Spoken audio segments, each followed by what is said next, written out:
there's a performative inconsistency with the way that people approach these issues. They'll say everything is subjective, and then they'll go on Yelp and they'll give some lengthy review of the aesthetic standards and features of the restaurant that they just went to. They'll say the food was not fresh. They'll say the service was bad. And they'll be using all of these aesthetic criteria, and then they'll go home and say everything is subjective. Is there a hierarchy of qualities to art and to beauty? Notice that most aesthetic claims go way beyond the merely subjective. If you and I go to a movie, Austin, let's say we go to see Star Wars: The Last Jedi, which is easily the worst Star Wars film. Notice when we exit the theater, I might say something like, that movie was great. And you might say, no, it was awful, actually. Notice that this is very different from a personal subjective preference. What you're actually saying there is that the film wasn't made the way that it should have been made. I'm sorry to say this. You guys aren't going to like me anymore. I like brutalist architecture too. Some types. I know. It's been real, guys. Call yourself an object. Oh, God. There's nothing more disgusting to me. Take the example. If I were to take a film camera and stick it in front of my face and make the following noise for 2 hours, if I were to do that, that would be objectively a horrible film. With our rating system, I'm curious what you think. How you make videos that are as long as the videos you make that people legitimately tune into for long periods of time. So the rule on BookTube, I was told by a few friends, is like, make sure your review videos don't go over 18 minutes. You guys will post a 3-hour long video and you'll be like, hey, Dad, come on and join us. I think one of the reasons you can pull that off successfully.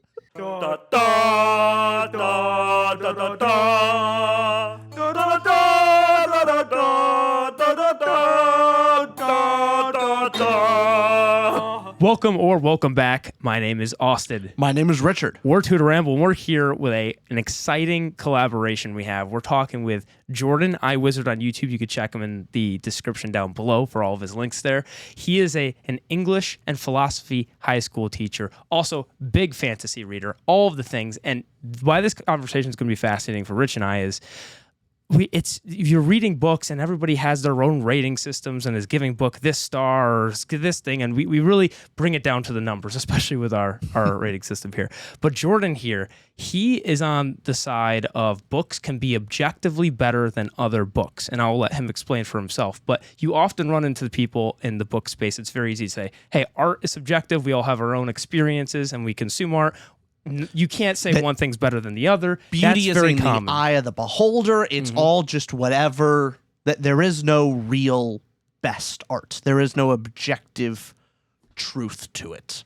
And we have Jordan here to present that other side. We'll play some devil's advocate. We'll have a fun conversation about that very claim. And then we'll also go into, hey, our Rambler rating system, where we get, what are numbers? Can you actually say this is better than this? What does our rating system do? Jordan, does he have one of his own? Jordan iWizard, thanks for coming on. If you want to introduce yourself and your actual thesis for your argument here. Yeah, thanks for having me on, guys. I really appreciate it. It's refreshing to have a couple of guys who are willing to talk about this. So introduce myself. Yeah, I run a YouTube channel, BookTube channel called iWizard. I take kind of a more philosophical, kind of a scholarly bent to the works that I read, classics, fantasy, sci-fi, genre fiction, that kind of thing. As far as what we're talking about today, so I'm basically what in philosophy is called an aesthetic realist. And so I'm arguing that objective values exist and that basically we can make value judgments that go beyond mere expressions of subjective taste, subjective preference. It's funny, I made a video about this and my wife's friend Brittany watched it and she was like, wow, people are getting really angry in your comment section. It seems like you're just saying beauty is real. And I was like, that's exactly it. Beauty is real. That's what I'm arguing. And you were saying from that video, so you usually have a very welcoming, nice community, but that one video you made was one of the most viewed ones, but also one of the most controversial. Yeah, it was like, it was like, I don't know if it was the most viewed. I think even today it just stands at about 1,500. So it kind of fell out of the algorithm. But when I first released it, the people who watched it were really vocal. And again, I have such a wonderful community. They're so mannered and friendly and thoughtful, and they leave these long comments. That's characteristic of my channel, is that you'll get these long essays in the comment section. The comments were the angriest comments I have ever seen. And again, my experience on YouTube has been like really refreshingly kind of jovial and friendly, and the comments are usually really kind. People went bananas on this video, and I'm still really not entirely sure what it is, because my video gets really into the weeds, and it's very much a question of epistemology and metaphysics, and so it's one of those things where it's kind of a niche video in some sense. Most people don't really care to watch a 45-minute video on whether or not aesthetic values are objective or aesthetic judgments are objective. But it really sparked a lot of vitriol and some people almost rising to the level of threats. And so I realized after I made that video, this is a sensitive topic. But what I basically argued in that video is it's essentially whether or not Shakespeare is a great writer doesn't depend on my mind. And so I basically argued for the mind independence of aesthetic objects that we're evaluating. An example here, it is not the case that if I think Macbeth is a great play, or if I can get a large enough group to say it's a great play, then suddenly it becomes a great play, right? Macbeth might be a great play, and I might be right in deeming it a great play, but my deeming it so isn't what makes it so. And so what I'm arguing is that Macbeth's quality or excellence as a play exists independently of me. It doesn't flow from my subjective feelings. It's the opposite. It has the real mind-independent qualities that make it an enduringly great story. And if I'm a rational being who understands literature and has standards, I'll be able to recognize that fact. So when I say that The Godfather is a great film, for instance, the reason isn't because everyone says it is or because Rotten Tomatoes gave it a good score. It's because it actually is a great film. It has the qualities that make it a great film, independent of my saying so, right? If I died and I didn't exist and my subjectivity was erased, it would still be a great film. And so what I'm doing instead is I'm using my reasoning mind and my refined taste faculties to recognize that already existing fact, which is that this is a well-made film. The plot, the dialogue, whatever, the acting, those are the qualities that make it a great film. And because I have taste and experience and a rational mind, I can ascertain that by watching the film and seeing how it moves me emotionally and seeing how the story fits together. And so to make authoritative judgments, what I'm arguing is we have to focus on the elements present in the aesthetic object. And I'll end on this. When I say aesthetic facts are objective and not subjective, people usually hear that and assume I mean objective, like the facts of physics and chemistry. That's not what I mean. Those aren't the only kind of objective facts. When I make the judgment that Beethoven's Ninth Symphony is a masterpiece and that it's better than his Symphony Number 2, when I call the Ninth Symphony a masterpiece and I say that that's an aesthetic fact, I don't mean it's a fact in the same way that 2 + 2 = 4 is a fact. There's a distinction in philosophy between anthropocentric truths and non-anthropocentric truths or facts. Anthropocentric facts are truths that are true because of the kinds of creatures we are and the ways we interact with one another. Non-anthropocentric facts are truths that are true regardless of the kinds of creatures we are, regardless of whether we evolved or existed. So 2 + 2 = 4. Or if intelligent aliens came to visit the Earth long before we even ever existed, they would have found that it's a fact that the Earth is the third planet from the sun. That's a non-anthropocentric fact. So, facts of the hard sciences. Anthropocentric facts, again, are true because of the kinds of creatures we are. So if I say Shakespeare is objectively great, I'm not saying some silicon-based life form from planet Zebulon 5 is going to have the kind of nature that this work will resonate with. But relative to our nature, Shakespeare is a truly great artist. Just so I'm understanding that correctly, because so an anthropocentric truth would be, for example, that steak, that medium rare steak is one of the best steaks that's made by the chef, right? Like, oh my goodness, what a phenomenal steak. However, people have taste, and so somebody could not like meat or not like beef in general, and so they eat that steak and go, "Ooh, that's gross." However, outside of that person's subjective view, it's an anthropocentric truth that that's a good steak, even though that individual doesn't like steaks. People that like steaks, that's a great steak. Well, And yeah, is that like- correct? And you could reason through it of you compare that same chef makes a well-done steak with a worse cut of beef, and you go, the reason why it is worse is because it is chewier. The fibers are tougher to eat versus a medium rare steak that is juicier, more flavor, also more tender, and so it is supple in the mouth, and so it has a better mouthfeel. And you can compare all these, but that doesn't negate that if someone just doesn't like meat, both are kind of off the table for them. Absolutely. Is that is that a correct analogy to use? It's like a perfect food or something? analogy. I could give you a couple of my own. So let's see. I don't like mushrooms. I do not like the taste of mushrooms. I think they're disgusting. I like them even less when they're cooked and they're all rubbery, and I hate the flavor of mushrooms. So if I were to be a food critic, I realize that I would have to recuse myself from judging any dishes that contain mushroom, or like a kid who's tried whiskey for the first time and doesn't like it, I would have to refine my palate and get it used to the taste of mushrooms. So my dislike of mushrooms doesn't mean that there aren't better and worse ways to cook mushrooms. And it doesn't mean that beef stroganoff, that mushrooms are a bad thing to put in beef stroganoff. It just means that I have some weird quirk of my palate. Or for example, 4 to 14% of the population of the world taste soap when they experience cilantro. They taste a soapy flavor. And that's kind of sad. That's too bad, because I love cilantro. But that doesn't mean that it is bad to put cilantro on Mexican food, right?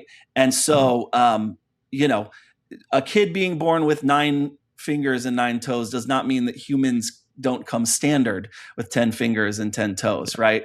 Someone with really terrible vision like my wife, who has to have corrective lenses made for her, that doesn't mean there isn't such a thing as 20/20 vision, right? And so I don't like mushrooms, but I'm perfect. I'll give you another example here. I don't like reading James Joyce. I think he's annoying, and it's not a pleasant experience reading Thomas Pynchon, reading Samuel Beckett, reading James Joyce. But those are 3 undisputably great writers, despite the fact that I don't have a lot of fun reading them. In the same way that Waterworld, the film starring Kevin Costner, is a terrible, terrible, terrible film. Have you seen that, Rich? It's pretty. I have heard through the grapevine, and I've been told about this. I have seen it, and it's atrocious. It's an atrocious mess. It's just like a hideous film. But that doesn't stop someone from subjectively liking it. There's a difference between liking something and loving something and feeling like you have a close emotional attachment with it. Maybe Waterworld is the last film you watched with your father before he passed away. But that's very different from saying that it is a great film that exceeds the highest standards of artistic merit. So, well, to get on, I think one of the big reasons why this topic could be triggering to people and people would get so angry is very often when we talk about books, when we talk about anything with each other, especially in the book space, we're talking about our feelings and like, hey, I felt this way about a book, and someone can listen to that and disagree, and they go, oh, we disagree. But there's no attack there. I'm not challenging someone else's identity, their own belief system. Now, if I said, not only do I dislike this book, it's objectively true that it's awful. And so someone listening will go, oh, you're not only saying that you disagree with me, you're saying that I'm wrong for even liking something, and that somehow there's something wrong with me. And I think generally, people don't like being told not only do people disagree, but that you're objectively wrong. There's something. Yeah. Yeah. I think you're right about that. I think that boils down really succinctly why people find this to be such a threatening concept or idea or discussion or position to be coming from. So I think that is fair enough. And again, I want to remind people, if they would just hear me out, you can love anything you want. And you can love it all you want. What you love isn't up to anyone but you. That is subjective. But loving a poorly made film because you're a weird, idiosyncratic person and there's just something there that you connect with is very different from saying a poorly made film is a great film. Saying a bottle of $6 cold duck is as good as a bottle of, Chateau Cheval Blanc 1947 it's just wrong. Like an experienced wine taster has the refined faculties where they're able to actually taste the region that the wine is grown in, the conditions, the conditions of the soil, of how it's barreled, how it's casked, and all of that. And so I do want to just make that distinction. I'll give you an example. I love reading John Grisham novels. I can't put them down. They're awesome. But Grisham is not a great writer. They're awesome for me. So subjectively, I just enjoy the experience of reading John Grisham. His plots titillate me, right? But James Joyce is a great writer, on the other hand, but I don't enjoy spending any time reading him. Whereas John Grisham, love to read him, but he's certainly not a great writer in any way. Now, what would your response be to the critic that says, or the critic of that idea, saying that sounds like a bunch of malarkey? What's the distinctive difference? If something is good to me, that's what matters, not there's some objective truth to it. It all is just, hey, what connects with most people? Did someone emotionally connect with it? If it did, then it's good. And if it connects with a lot of people, that means it's great. And that is really it. That beauty and great beauty is individual to maybe even to democracy level.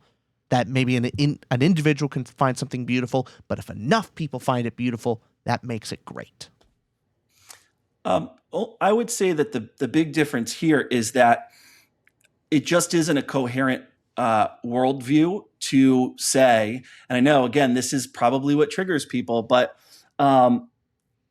if you, Richard and Austin, decide to read Lonesome Dove and you meet to chat about it, and Austin says it's a truly great novel, and you, Richard, say it's awful, notice that in that case, you would never say that, but notice in that case, you're making more than a subjective claim. You're saying that the book has mind-independent qualities and features that make it great. That the way the book is written, McMurtry's characterization, his evocative prose, that these are things that are so well crafted and of such high quality that you're almost forced to admit its quality. And that's not a subjective point, because what you're saying is that Lonesome Dove would be a categorically great book, even if you died. Its greatness, in other words, doesn't depend on you or your thoughts and the opinions in your head. It's the reverse. Your thoughts about its greatness are a consequence of how the book is made. And so the reason I'm bringing up this point is notice that most aesthetic claims go way beyond the merely subjective. If you and I go to a movie, Austin, let's say we go to see Star Wars: The Last Jedi, which is easily the worst Star Wars film. Notice when we exit the theater, I might say something like, that movie was great. And you might say, no, it was awful, actually. Notice that this is very different from a personal subjective preference. What you're actually saying there is that the film wasn't made the way that it should have been made, or the acting was bad, or the dialogue was cringy, or the plot was bogged down by the message, or whatever. And what you mean when you say the movie wasn't good is not just that you personally, subjectively didn't like it. What you mean is that it isn't a quality movie in the universal sense. Not only do you not like it, but if other people like it, they may not have good taste, or if they're willing to declare that it's great, let's say, because you're allowed to like anything that you want to like. That is a subjective matter, right? In the same way that you would never, as a restaurant, your gastronomical standards would never be to serve stale bread. But you can't take away the fact that if someone enjoys the taste of rotten vegetables or stale bread, I'm sorry, that you can't argue with that. They either like it or they don't. It's their thing, right? So the difference in language there would be when we watch that movie or when we're reading that book, it's I like this movie, I like this book, or this movie is good, this book is bad. Is it whether you're projecting your connection to the thing versus the thing itself? Yeah, you can subjectively like anything that you want to like. I have a very like unrefined palate. I have the palate of like an 8-year-old. I like putting ketchup on my eggs, and I like milk chocolate, and Whoa.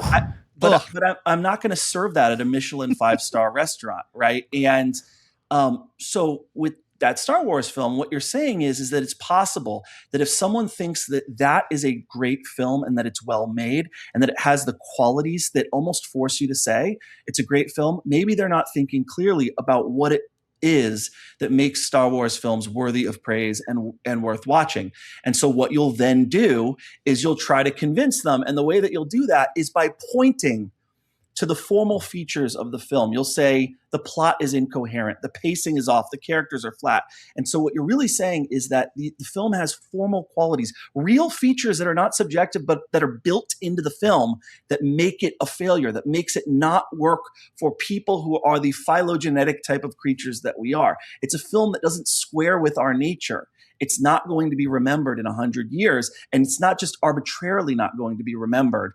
And so none of this is really subjective. It's no more subjective than it would be to say that a car was made well, with competent craftsmanship, with appealing features, with quality parts. And so, yeah, I'll leave it there because I'm talking too much. But I'll ask you another follow-up question, get you to talk even more. I would say another contentious point, and I can anticipate your answer to some degree.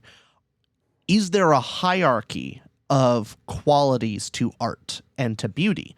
And that so if there are different qualities to a film, let's say a film can be fun, thought-provoking, the different aspects, the acting, all the different qualities and aspects of a piece of art. Is there a hierarchy of value to it? Because someone can say, hey, yes, the prose was not very evocative. The characters were fairly flat, mundane, maybe even nonsensical. But ultimately, it was fun. It was very entertaining. The plot moved at a pace that really caught my attention and wouldn't let me go. There were mysteries that I was thinking about what's going to happen. And fun, as a cat, because it was enjoyable, makes it great. And someone can value that, put that at the top of their hierarchy. Is that wrong to do? No. It is absolutely the right way of putting it. And one thing I want to be clear about is I think that one of the things that upsets people as well about this view, which again is very common like in the philosophy world, but if you haven't majored in philosophy, it seems really strange to a lot of people, even though aesthetic realism is probably the dominant position on aesthetics in the history of human thought. But I will say you're actually coming at it with the exact right attitude. I think when people hear me say that artistic quality is objective, or that you can say that our aesthetic judgments are not merely subjective, or that Shakespeare is objectively or anthropocentrically a great writer, that I could say that is true. I think they're picturing in their head some crude like rank ordering, where I put some work of literature like Hamlet at the top of a list, and then I'm able with precision to say what the number 2 on the list should be, and that basically what you have is a kind of authoritarian, fascistic, canonized ranking of books, and I'm the know-it-all with the gigantic head who is claiming, first of all, I'm not claiming to know. All I'm saying is that our aesthetic judgments aren't merely subjective. The fun part is, and then we get to go debate about it. and we get to make really cool ranking criteria like you guys did, right? One of the things we can debate about is what to prioritize, right? I can have a different grading rubric for my students than the teacher down the hall from me, and they could be entirely different grading criteria, and both of those rubrics can be fair. And in fact, I can enter my friend Steve's classroom and I can actually grade using his rubric, and the grades are going to turn out differently. But if students know in advance what they're being graded on and what the telos of their essay is, what it's supposed to do, then you can arrive at a rubric and a set of standards that are based in reason. And my friend can come into my classroom and use my rubric as well. And we can hold students' essays up to a set of standards that aren't arbitrary. One of the things, imagine there's a performative inconsistency with the way that people approach these issues. They'll say everything is subjective, and then they'll go on Yelp and they'll give some lengthy review of the aesthetic standards and features of the restaurant that they just went to. They'll say the food was not fresh. They'll say the service was bad. They'll say that the dining experience was poor quality. They'll say that the server was late and that the dishes were, all over the place and didn't taste that good. And they'll be using all of these aesthetic criteria, and then they'll go home and say everything is subjective. They will say with a straight face that it is true that everything is subjective. And I want to respond to them and say, true in what way? Is it subjectively true? Because if it's subjectively true that everything is subjective, why should any of us care, right? I say that everything's objective. You say that everything's subjective, and we get into this loop. But I'll say to your answer you more directly, Richard. The more nuanced you can be with this, the better. If I live in Lowell, Massachusetts, there are tons of Mexican restaurants and tons of Chinese restaurants. I would never say that the Mexican restaurant down the street from me is a better Mexican restaurant than Bamboo Chinese food is a Chinese food restaurant. The more specific you can be about the claims that you're making, I would say that if you're judging films, for example, you don't just want to make a list of films and then rank order them that way, the greatest films of all time. You actually probably would want a list of comedy films. Comedies are trying to do something different than dramas are trying to do, right? And then you have different types of comedies. You have satires, you have slapstick comedies and all of that. And so the more specific you can be about, and a lot of times, we're not even rank ordering anything. We're writing a review essay in the New York Times about how we felt about, the movie that we just saw. We're a film critic and we're doing that. We're not necessarily rank ordering everything all the time. So that's a network of disorganized observations that I'll leave out there for you. I don't know where you want to go with that. Well, so even to the Yelp review of somebody leaving something saying, "Oh my goodness, the wait staff was extremely rude to me." But let's say that restaurant they went to is one of those restaurants where they're purposely mean to you. Have you ever seen those where they come up to you, they throw napkins on the table, they say, "What do you want?" They're rude on purpose for the experience. It's like one of those. Right. I've heard funny stories of people going into those restaurants not knowing that they were going into a restaurant where the wait staff is intentionally mean to you. Mm-hmm. So in your view there, the customers, they're just wrong because that is not the service that they are advertising and projecting there. So to you, does it come down to what the author is going for and what the author is trying to accomplish is like what matters? What's the goal and intention of the author, and ultimately did the work accomplish the goal? Yeah. I'm kind of like, in philosophy you would call it an aesthetic realist.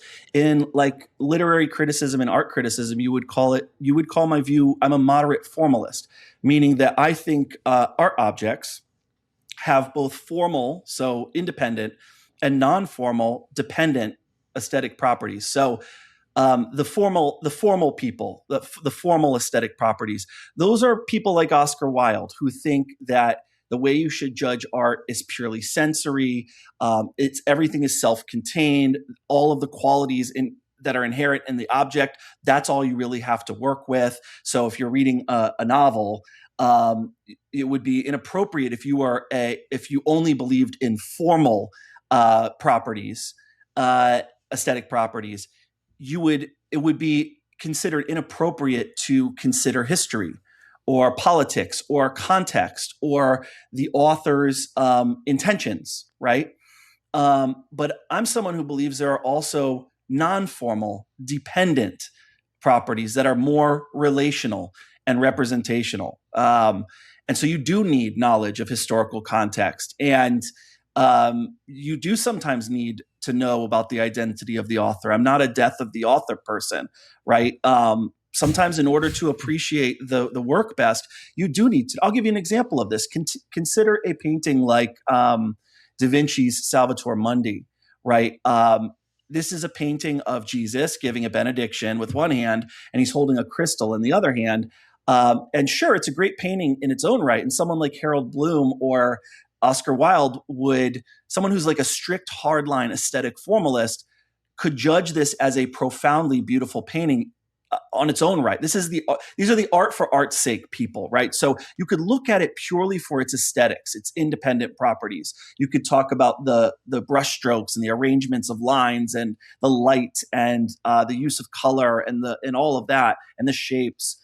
But having a historical knowledge of Christianity like really enhances that particular painting because it helps to know that Da Vinci was a Renaissance painter, and knowing that he meant for this to be a portrait of Christ. I mean, if you're strictly speaking, if you're like a hardline formalist, you're not even really supposed to talk about the fact that it's Christ. You would say, okay, that's a man with long hair and a beard. But knowing that Da Vinci meant for this to be a radical, I mean, Jesus has a womanly look in this painting. He's dressed in this low-cut shirt that has a very feminine neckline that resembles women's clothes. His hair is flowing rather than just draped down. He is holding a glass orb that's supposed to be representing the cosmos. He's wearing late Renaissance clothing, which makes he's like Jesus rock star or Jesus Renaissance man or whatever. Knowing those things helps me to understand and appreciate that work of art more. So I do want to say that I'm not just an art for art's sake person or anything like that.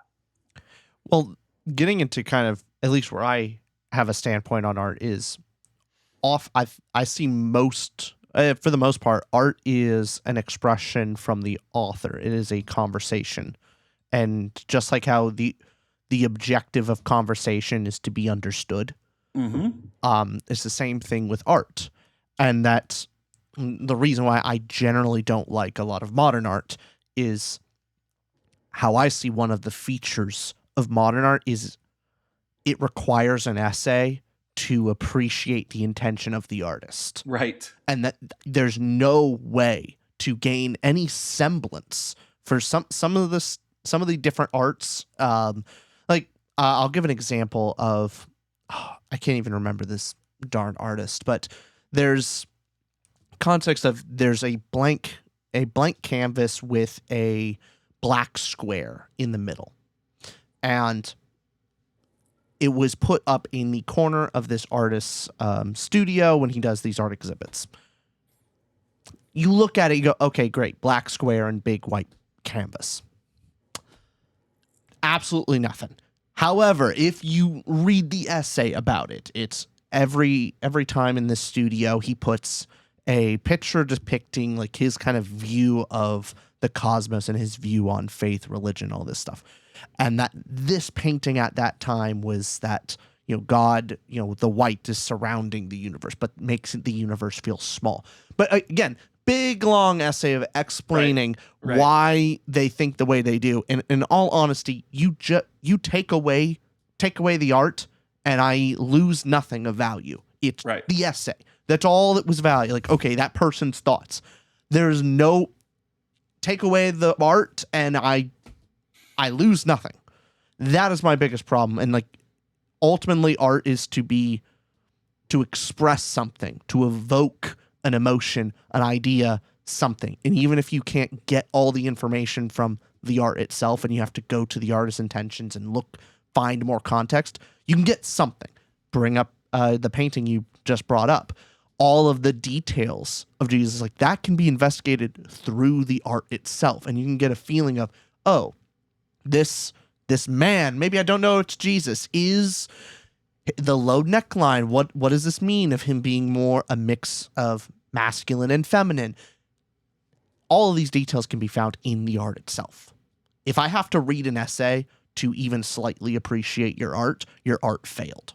In the same vein of movies, books, like if I have to read an appendices to understand your book failed. Appendices can elevate it, but if it's required, you failed. Or what about an example with Gene Wolfe of somebody who the reader lacks the knowledge? So Yeah. could the viewer, in the sense that Jordan's talking about here, of not have the, like, obviously a 3-year-old can't appreciate Gene Wolfe or take another extremely complex author or writing or something that you just aren't prepared for. Gene Wolfe is a wonderful example of it's the reader's fault, not the author's. Because when it is then explained to me, when I read the essay, understanding, you go back and go, oh, that is definitely in there. If I was paying better attention, if I read this a second time, I could find these details. These details weren't taken from outside. It is in the book. It is in the works to be understood. Yeah, question for you on that, Jordan, because we're talking about these anthropocentric truths where because the beings we are, we appreciate this type of thing. So in that worldview, does that mean aliens come from outer space and they come down, they zap down, and they look at a toddler's painting and it blows their mind? Is it their anthropocentric truth that is amazing art because that speaks to their alien biology? Is this just a long way of getting around back to subjectivity? Or what would you say to that? I would say if they're making an alien comes here, looks at one of our toddlers' art. Yeah. Is that what you're saying? Yeah. Yeah. It looks at something and they see the thing our toddler drew, and they're like, "Wow, that's amazing for a variety of reasons." Well, there's so many ways I could go with that. I would say probably if you're an adult with any experience of art and you see a random toddler's like crayon drawing, you're not going to think, you, Austin and Richard, are not going to think it's amazing, elevated art and that this artist was a true craftsman and a real master of their discipline or something like that. You're going to see it and you're going to go, a little kid drew that. And so if the alien's nature is similar enough to our own, and that alien thinks that the toddler's art is magnificent, okay, maybe this is a culture that doesn't have a ton of experience with art. Maybe they shouldn't. Maybe you deem that their nature is similar enough to our nature that they really shouldn't think that toddler's crayon drawing is good art. But it could also be the case if there's another way of looking at it where I just want to stress to you guys that this rule applies when we're making judgments, when we're saying things, or making value judgments about the aesthetic work that we're holding up.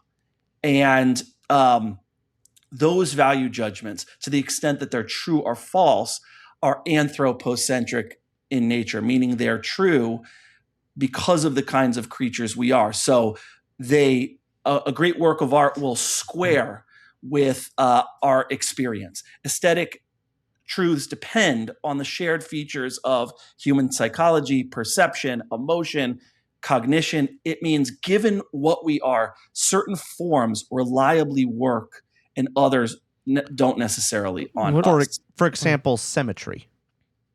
Symmetry and repetition are very pleasing to the human mind. Sure, Now, could this be evolutionarily speaking to like nature? Nature is very often symmetrical in that sense, and people like I believe on psychological research they generally find they'll show people's faces and variety of different flashes, like which person is more attractive, and they will show like the trend shows that symmetrical faces are seen as more attractive versus someone that has features like their eyes are off kilter, not exactly level, and things like that. But same thing with music.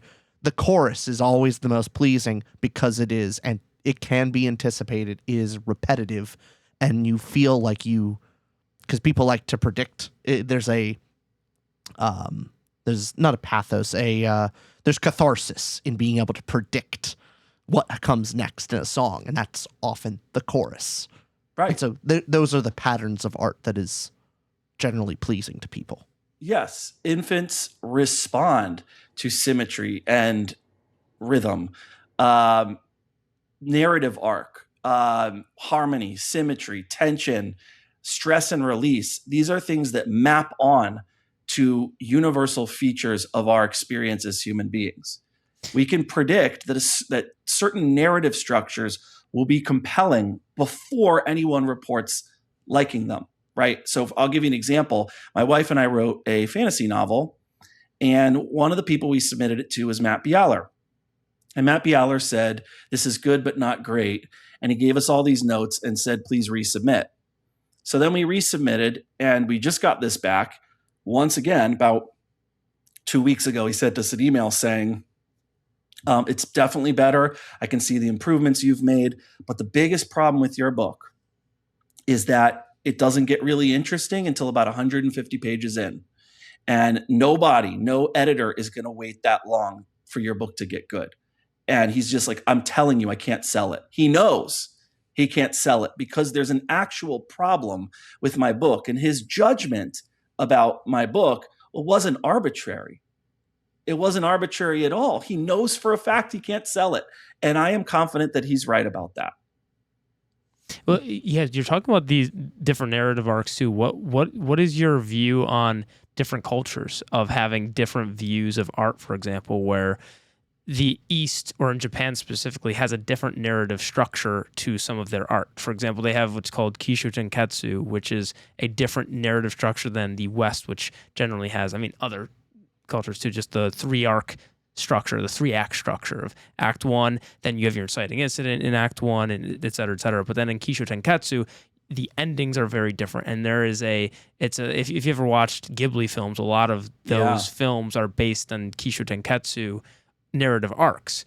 Now, what is the objective measure there? Like, who is it? That's just a great example? Yeah, great example. So, you get what I'm saying. Yep. Yeah, sure. You might go to a different culture and find that culture has different beauty standards, or you might go back in time and find that that culture has different beauty standards, or that even our own culture used to have different beauty standards than we do now. First of all, we can use our rational minds to make judgments about whether their beauty standards are correct or whether they're degenerate. Christopher Rocchio is the first person to tell me, I like modern architecture. So Christopher Rocchio does not like modern architecture. He likes big, cathedrals that reach toward the sky and have these huge naves and all of these ornate carvings on them. And I like those too, but I also I am sorry to say this, you guys aren't going to like me anymore, I like brutalist architecture too. Some types. I know. It's been real, guys. Call yourself an object. Oh, God. There's nothing more disgusting to me than communist brutalist architecture. I know. If I could outlaw one thing in this world, it would be brutalist architecture. I'm so sorry. And that's where the fun comes in. That's where we get to start debating things. And yes, Christopher likes neoclassical and classical architecture.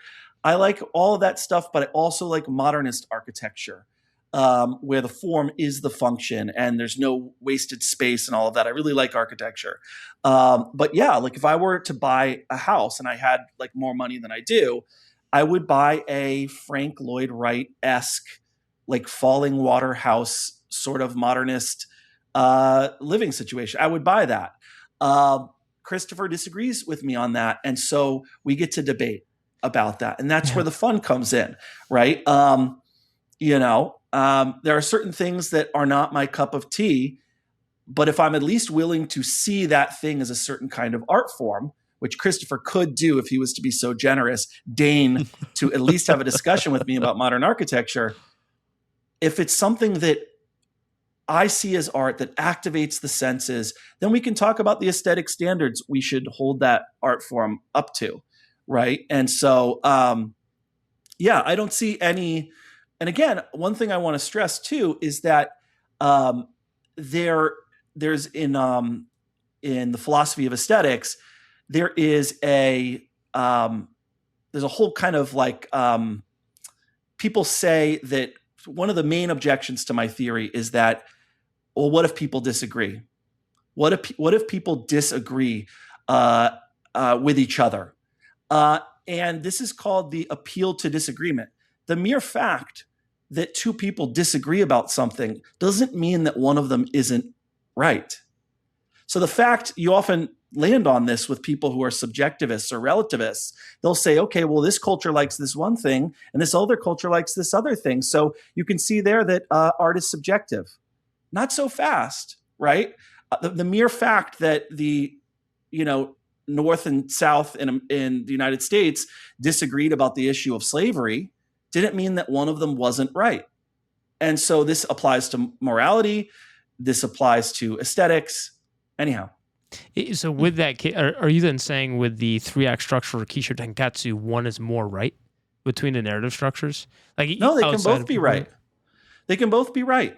I find traditional 3-act Western style narrative structure to be really appealing.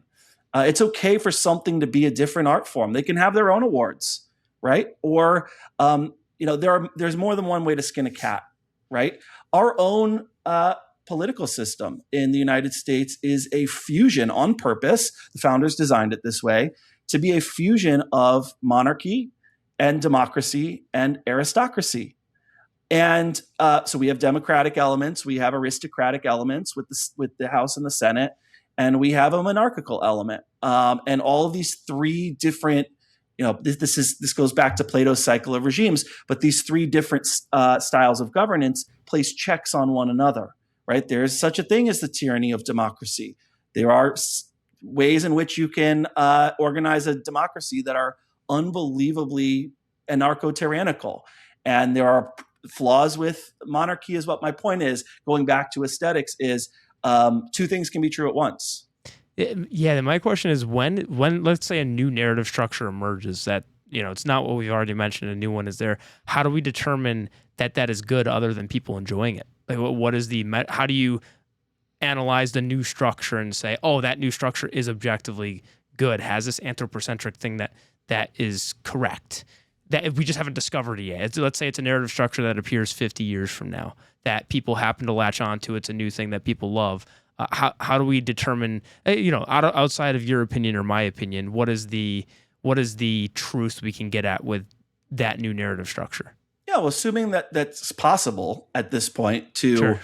invent a new style of narrative, and assuming that it all depends, right? Like, it might not work for me.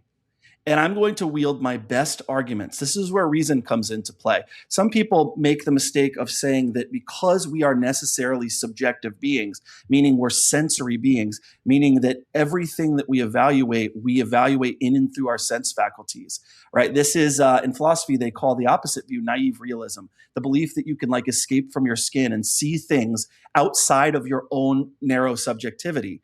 You can't. Of course, if you judge a work of art, you're going to be sensing it with your sense faculties, and it is going to arrive as sense data to your prefrontal cortex, right? But once it gets there, that's when we start putting things together and making judgments about them. And there are better views and worse views that are more, when you read a novel and you raise your hand and you make, and you say something about the chapter that you just read in class, you're using your faculties of reason to say something true about the text that is borne out by the evidence in the text.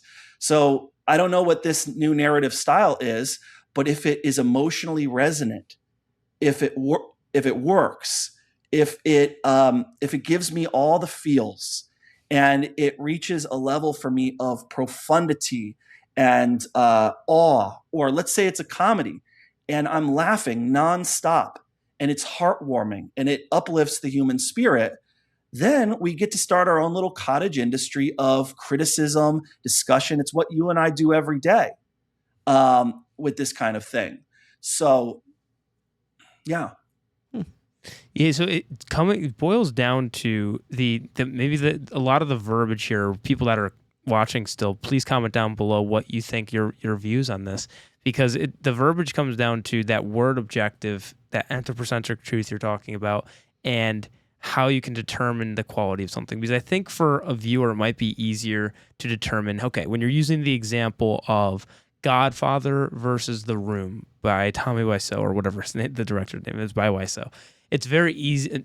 Maybe it's easy to say, okay, one has objectively better qualities than the other because the filmmaking or whatever qualities you want to narrow down to. When you start to get closer and when you start to get to Notice, things, can I stop you there for a second? Sorry about that. That's once I can get you to agree to that, you're mine. No, once I can get you to agree. So let's take the example. If I were to take a film camera and stick it in front of my face and make the following noise for 2 hours, if I were to do that, that would be objectively a horrible film viewing experience. It would not resonate with our natures. People would walk out of the theaters. It would be a disturbing and truly flat, impoverished film to have to go watch.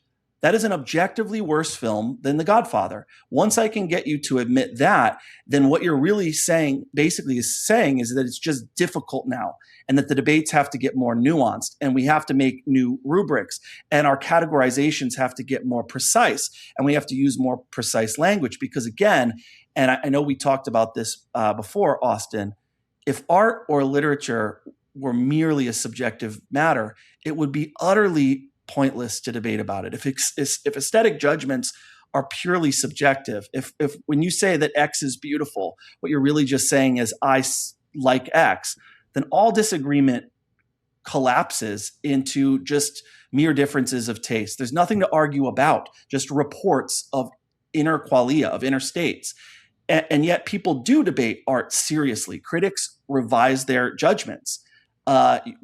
We change our minds all the time. And so just think about the fact that what subjectivists are saying is that a thing's greatness, when a work of literature is great, what they're saying is that it's great because they say so, because they subjectively feel it is. Okay. And that eludes the fact that, I want you to consider a scenario here. Imagine that we enter some dystopian future where the United States of America becomes extremely decadent. We basically get an idiocracy. It's basically a combination of the film Idiocracy and WALL-E and Brave New World. And our senses are dulled. We're not educated. Our critical faculties aren't developed. And there is literally not one person in the United States that thinks that Shakespeare is a good writer. What I'm claiming is that even if everyone in the world is so degraded and dumbed down and their attention span so evaporated that they think that Shakespeare isn't a great writer, my claim is that he is still a great writer. That's what I'm claiming. If everyone on the face of the earth were wiped off the face of the earth and died in some tragic apocalypse, Shakespeare would still be a great writer relative to any past or potential future human beings. That's what I'm claiming. So, and again, it's not this robotic way of judging art. You guys, there's a movie, I don't know if you guys have seen it. In my generation, most people had seen it. It's called The Dead Poet Society. Yeah. Have you guys seen this? Yeah. The main Robin character Williams is great, this English teacher played by Robin Williams, and he's the new teacher at this fancy all-boys preparatory academy. And the thing is, when he gets to this new school, he realizes that the way these boys have been taught to understand and appreciate literature is extremely clinical and dry and boring. And their teacher, the textbook, is literally teaching them a mathematical formula for rating and evaluating poetry. And so, of course, the famous scene from Robin Williams, having them rip the pages out of their textbook and bring a little bit more life to the way that they understand and appreciate art. And so I am proposing, I don't want to make it sound like there's some mathematical equation that basically there's some Platonic realm of aesthetic facts just hanging there. I'm proposing more of a middle path between that stuffy, overly formulaic art for art's sake camp and the anything goes solipsistic subjectivist camp that basically says if a room of people decides tomorrow that Shakespeare sucks, then suddenly he does suck because they said so. Does that kind of make sense? Yeah, it does. It does make sense. I think with the coming back to what is your rubric, right? What is that? What is your way of actually viewing the art? Because in the case of a making the comparison between The Godfather and The Room, and if we were to look at the measure between, hey, which one am I laughing more? Which one do I want to show in a large group of my friends and watch this cult classic?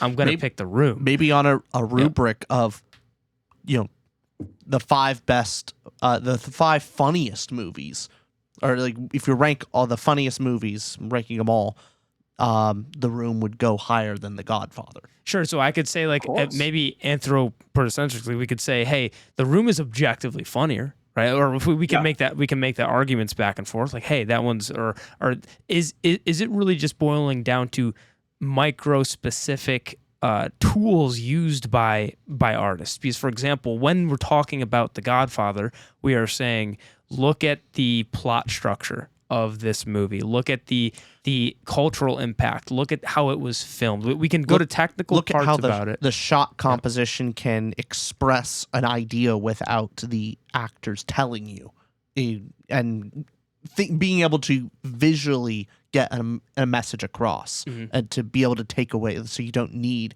excess narration. And then if I'm talking about The Room, I go, look at the comedic timing of, oh, hi, Mark, just walks right out. How hilarious and stupid is that? That's hilarious. So when does it boil down to just hyper specific examples of going like, hey, this is, instead of just painting a broader brush, is it very narrow, or is it broader than we're giving it credit for? Or is it more the tiny brushstrokes of artistic tools make a painting? Yeah. And hey, if you do enough of these things, enough of these little points will make a great piece of art.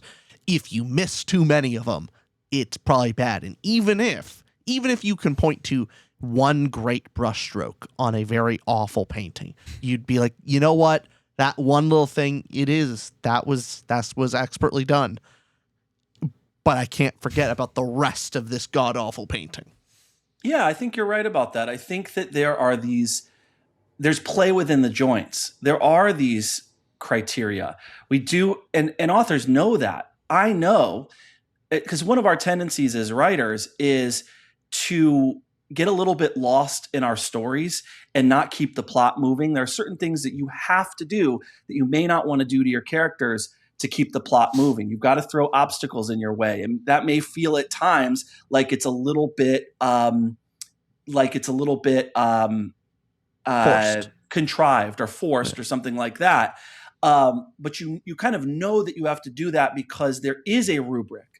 And the rubric is going to be applied to your book by the people who are reading your book, to the agents, to the editors, and things like that.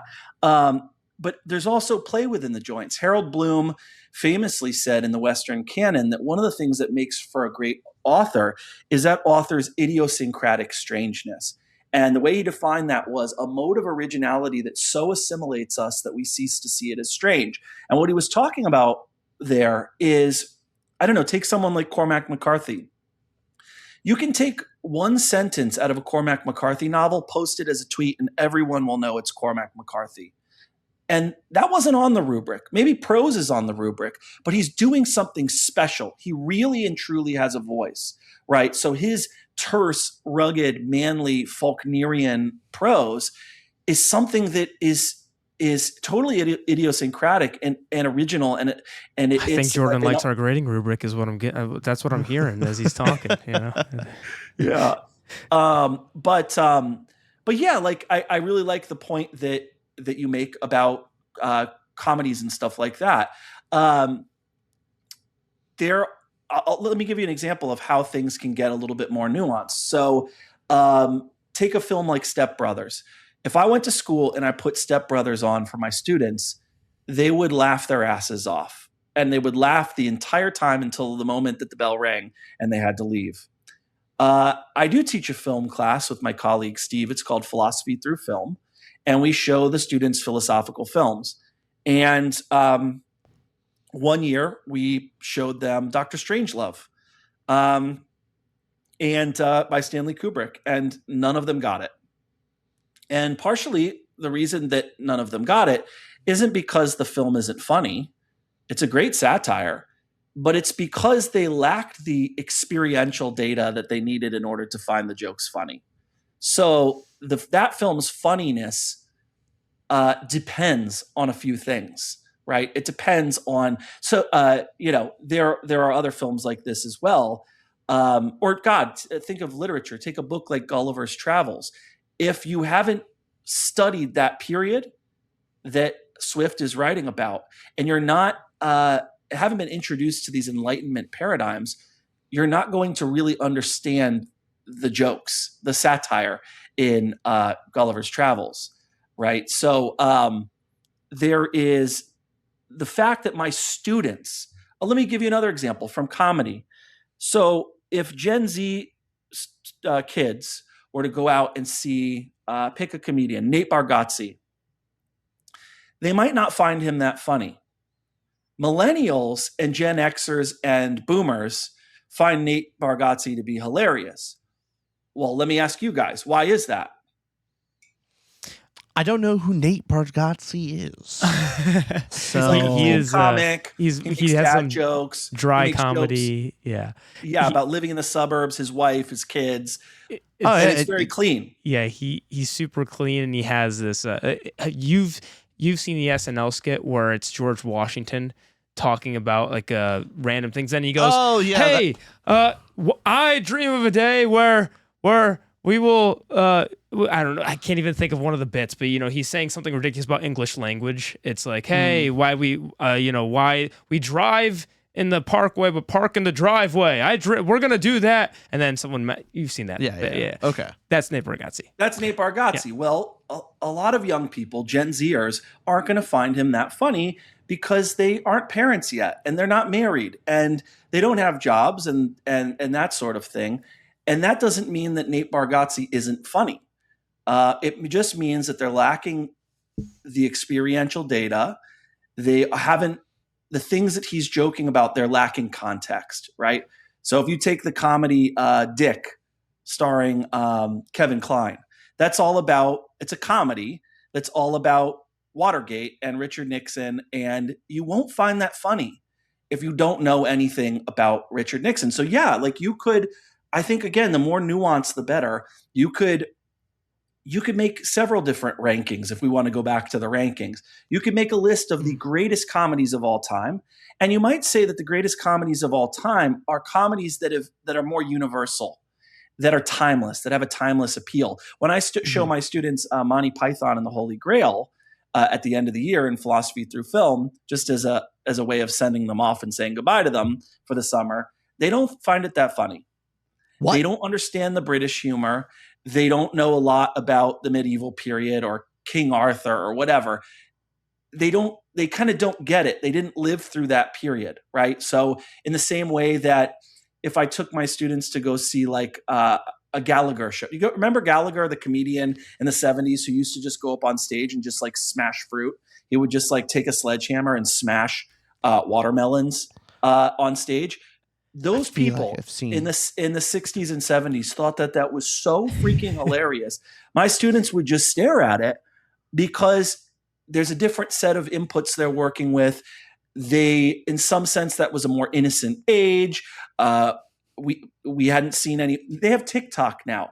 They've seen people smashing things. It's not that funny to them anymore. It's become overdone or cliche or whatever. So we can build all of this. We can make a list of the satires that require the most context to understand them. We can make a list of the most timeless comedies that require no extra information or background or special expertise to understand them. There's also a question I have. Oh, go ahead. Talking about a way to make people angry is it's easy. It's the most obvious position to have to blame the artist of like, oh, I don't think this work is good, like, and to say, oh, I disconnected with this work or another. It is the adversarial brave position to say, no, you, the reader, are wrong. Not on, like, the fact that you don't like it means you are lacking something to be able to enjoy this work. That is a spicy thing to say to somebody. That's where it gets. That's where people get.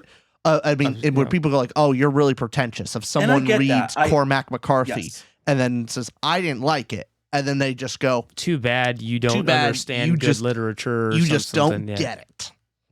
And yes. Because I will say, I just had that moment right now when you said kids don't understand Monty Python and in the Holy Grail. I showed it to them. They didn't. I thought you were setting up timeless comedies. I'm like, and you went Monty Python and the Holy Grail. I'm like, yeah, you're right. A timeless classic, a timeless comedy. I don't know how. So. I agree with you. It's a masterpiece. It's hilarious. Again, one thing I want to peak fart jokes. It is funny. It is funny when the Frenchman is just yelling. But is that funny to you, or is it objectively funny? I can know nothing about any of their cultures, and it is funny all the same. That's because this is one of the movies where, you look at the audience reviews, critic reviews, everybody loves it. But The Great Dictator by Charlie Chaplin, where he both directed it and was in there. There's the famous speech at the end that he gives about, and it's also filmed or made during World War II as well, right before. It's like it's topical, it's big. But I watched that movie. I also know World War II well enough I got all of the jokes. But and it's a silent film as well. Or no. Was it silent? Yeah. It was not silent. He usually did silent films. This was his one not silent film was one of the big not silent films that he did. But there was a lot of silent film jokes that was, mimicking and whatnot. I'm watching that knowing it's well loved. I'm not laughing once, right? And I'm sure I get the historical context of that. I'm watching that movie and I'm going, this is 1940 comedy, 1930 whatever comedy.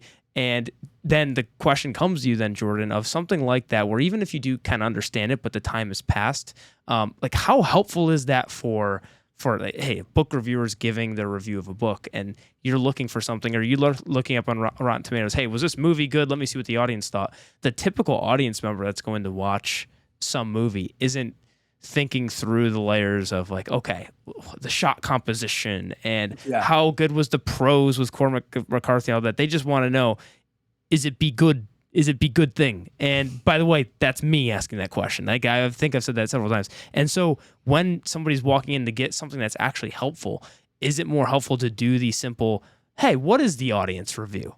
Did people like it or not? And even if that is take away the objective qualities of it, how practically useful is it to look at film this way or look at art this way? What would you say to that point of hey, what if you want to live your life in a more practical way, and isn't this the opposite? Isn't this harder? Why would I want to do all that? I just want to have fun. Yeah, well, I want to just emphasize how universal this issue is. Yeah. We're debating about this stuff all the time. Think about constitutionalism. Think about constitutional law and constitutional law study. There are all sorts of views that people disagree about when it comes to applying the law. And there also, for example, there's a school of thought called originalism. And within originalism, there is textual originalism that says that when you read the Constitution, it's what semantically the text means, what the text says and what it means, and then you have to apply that to whatever's happening today. Then there's intent originalism, which is what did the founders believe that what they were saying meant, right? So take the Second Amendment. You have the right to bear arms. The right to bear arms shall not be infringed. So it's a negative right. Well, does that apply to semi-automatics? Does that apply to AR-15s, for example? That is an important, topical, interesting question that people are grappling with all the time. The court case in that case happened to be DC versus Heller. Yeah. Yeah, and in that case, Antonin Scalia was presiding over that case, he said he basically defined what he thought arms meant. Arms don't mean munitions. I think his standard was you're allowed to own those guns that enable you to effectuate the formation of a militia. And what kinds of guns? And he defined that as dangerous. You're not allowed to have dangerous or unusual weapons or something like that. It's been a while since I learned about it in college. So there's textual originalism. There's intent originalism, meaning did the founders really mean for us to be walking around with, assault weapons, as they're called? It's kind of a legal term of art. Then there is public meaning originalism, meaning what would rational people who lived at the time, how would they have interpreted these clauses in the Constitution or whatever, right? And so you can then look at issues like the First Amendment, which is, freedom of speech, shall not be infringed. But if they knew about podcasts, they would certainly shut that one down. Right. Well, that's exactly. my point. They we would have have never internet. allowed this. Now we have the internet. That's like the equivalent of the gun thing, is that the internet enables you to be so much more powerful with your speech. It enables you to fire out speech at a rate that might be dangerous for our republic. I'm a free speech maximalist, so I don't believe that. But there are living constitutionalists, as they're called, who feel like, no, the Constitution is a living document. That's the camp on the other side. And I think those debates are robust, but I'll make one last point, and then I promise I'll shut up. I want to go back to Richard's point. Richard, You said something that I think is deeply true, which is that one factor that drives people, I think, to be upset about my position and to run toward the aesthetic subjectivism, relativism camp is the sense that it's tolerant or that it's anti-authoritarian. But I feel like that's kind of preposterous. If it's all relative and no judgment is better than any other and everything's subjective, then relativists, subjectivists, they can't err. They're essentially putting their judgments wholly beyond criticism. I'm the one saying that there's a truth of the matter.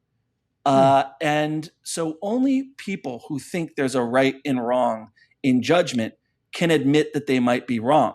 So my viewpoint is the ideology of tolerance. My viewpoint, I feel, just sharing where I'm coming from, is that I believe objectivity enables humility, whereas radical subjectivism, I think that insulates judgments from criticism. I think the real democratic move, sorry, Richard, is to understand that our judgments can be objective. That is fascinating, and thank you for letting us ask you all these questions leading up to what the most important thing is now. Oh, democracy is cringe. Oh, yes. The actual question. Do you have your shirt on? I actually have my shirt on this time. Because Rich says goes, right? And so I've dealt with a lot of the objective, the aesthetic realism in this podcast space with our rating system. So for any viewers that have watched all of our reviews, I'm curious what you think of our 6 categories, and we give an overall score in our reviews that we do, because we've spent years on it. We've done it for years. We could talk it endlessly. So whatever you think about the rating system, I'm curious. And how do you rate books as well? Having all this background, now that the viewers understand your thoughts and opinions on art. I'm going to turn it around a little bit on you, because I've talked a lot, and I do actually want to hear from you, because I'll be honest. Yeah. This was something that when I started a BookTube channel, you Austin, have seen my rating system. Yes. And it's lacking. And it's lacking as a consequence of hastiness and rushing to put it together so I could finally start that fantasy and sci-fi YouTube channel. So you identified something immediately and left me a voice message. And I thought your explanation was really interesting, and I thought what you said was valid and sound. And I kind of want to make a new rating system. Ooh. So I guess the long of the short of it is today I spent 45 minutes watching you guys explain your rating system, and it's just better thought out than mine. A lot of the decisions I was making were arbitrary. Right? At school, for example, I have put a lot of thought into my rubric. There are certain things I'm looking for when it comes to a well-written essay. So there are standards of persuasiveness, of logical argument, of use of evidence and reasoning, of the argument being valid and sound, all of that kind of thing. And so I put a lot of thought into that. My YouTube one, I think, needs to be scrapped. I really liked. I'm going to pull it up right here. I have it in front of me. Mine was out of 10. Yours is out of 5, but it goes by 0.25. So you have 1, 1.25, 1.5, and then you have words that mean things associated with each of these numbers. And that is very helpful. And we have a lexicon and we live in a linguistic community, and we all know what it means to say the novel is very flawed. And you're not just going to post your ranking, you're going to make a video where you explain why it's very flawed, right? So I love this. It's got a heat chart, and then let me go to your category breakdown. You have emotional impact, which I love because it acknowledges the fact that we are intuitive, emotional beings, and reason, as Hume said, is often a slave of the passions.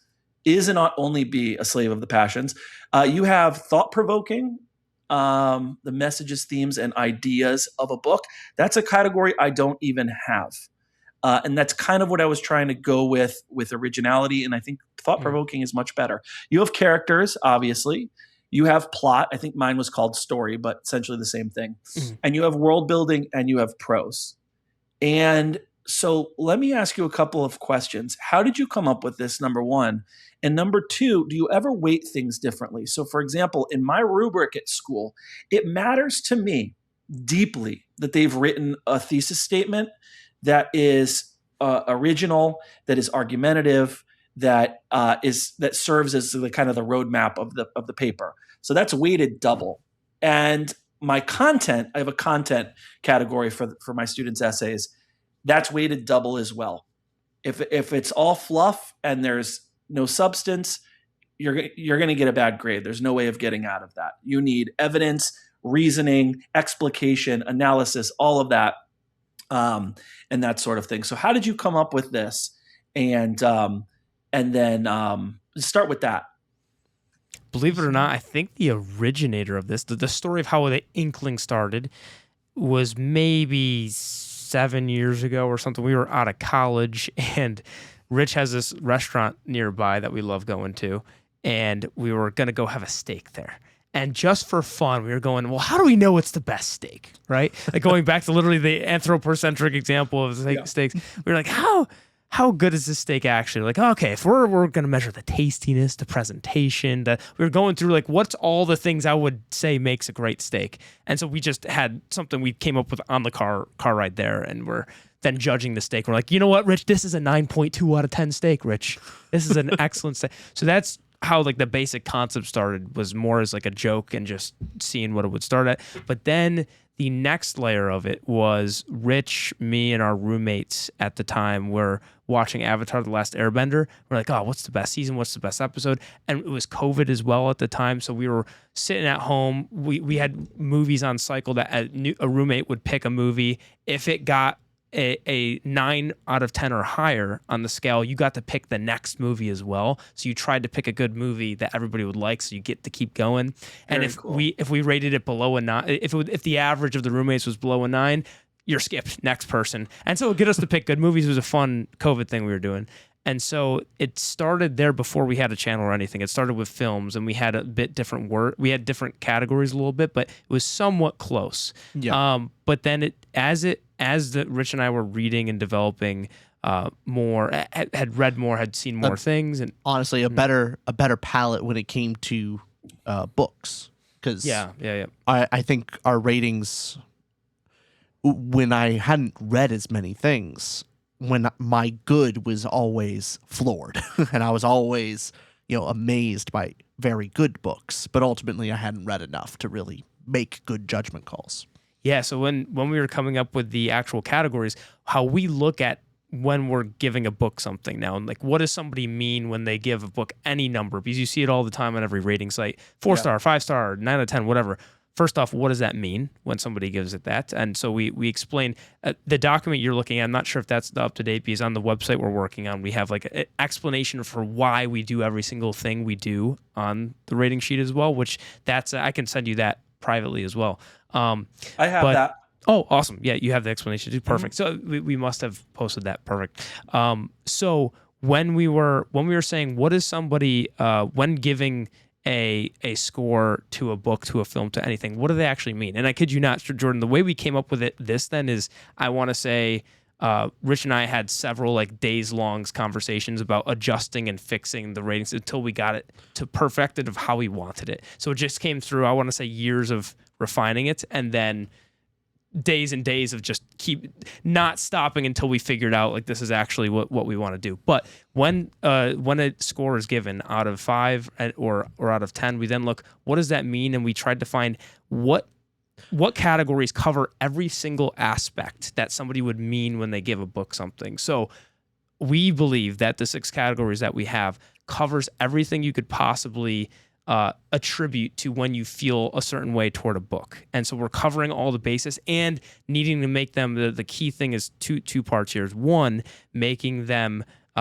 different enough so that it's actual categories on their own, so there's not overlap, as in, you're not grading the same thing multiple times. And 2, we're not being uber specific, because technically speaking, we don't have to have the category world building. We could do magic system, setting, flora, fauna, creatures, it keeps going. So we were trying to have a reasonable number of things without getting too detailed. And it was just that refinement over time. Yeah, go ahead, Rich. And then ultimately figuring out what's the goal of a rating system. And we determined the goal of the rating system is to be understood. Yeah.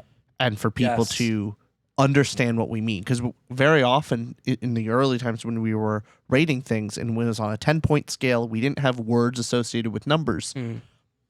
Austin would give something an 8.5 and I gave it a 6. And we'd go like, how the hell could you give it a 6? How the hell could you give it an 8.5? Right. But those are numbers. And what does that exactly mean? When we associate it with a word, that way we're both on the same understanding of like a 3.5 means good to us. So, okay, it's much easier to defend a word than it is a number. And so many times we can talk about people on Goodreads that you'll see someone's like, oh yeah, you ask them, it's like, oh, well, I thought it was kind of good, so 4 stars. And everyone on that site rates things in a different way. They have their own internal rubric. And so that was our goal, is to make a rubric that everyone, we're all communicating and to be understood. Using the same language. And with that, because, for example, when we had the out of 10 and we're doing that, Rich was grading on, hey, 5 is the average book, like dead middle of, 5 is the average book, 10, it's a standard deviation. That means the amount of 10 out of 10s, there's maybe 100 books in existence that are 10 out of 10 because there's millions and millions of books. Like that's how your scale was. And then I was looking at it like I was looking at like there's 100,000 10 books, there's 100,000 9s, there's 100,000, a very equal distribution of to get. So he was using a bell curve. I was using, there has to be one. And we're reading books that are generally amazing because we're getting the recommended. So a lot of them are going to be 8s or whatever it was. Right. So we had a different scale in our head. So it was mainly the fact that there's 2 of us rating the books that helped us craft the rating system, because if you're just doing it on your own, all you have to think about is your internal rubric and it doesn't really matter. So the fact that Rich and I do these books together, that helped develop it, because otherwise we want to understand each other, and therefore the viewer also understands us very well. And so that's what ultimately led to the rating system, was us needing to be on the same page. So correct. And what you have then is this is why you need a rubric. That's all it is, guys. It's a rubric. And what's interesting is that my stepdad is a huge film buff, and he has these gigantic books by Siskel and Ebert and Leonard Maltin, and there's this other film critic, and it's basically a list of every movie ever made. And this critic, not every movie ever made, but maybe 2/3 of them, and Leonard Maltin gives each a score out of 5. I don't know why there aren't guides to literature like this. I know Harold Bloom has that index at the end of the Western canon. But Ebert does it out of 4, and it's interesting. It's an interesting way of rating. This practice is much more accepted in sort of the film community. But I love your answer of the reason that you're doing this is so that you're making sense to each other, so that you guys can actually have a conversation on the same terms. Mm-hmm. The first requirement of a good debate or a good discussion is defining your terms. Oh, yeah. Let's make sure that we mean the same thing when we say freedom. Let's make sure that we mean the same thing when we say democracy, right? And so you guys are kind of doing that there. My conversations with my students, when every once in a while I'll give a student a bad grade and they'll come and want to stay after school and debate their grade.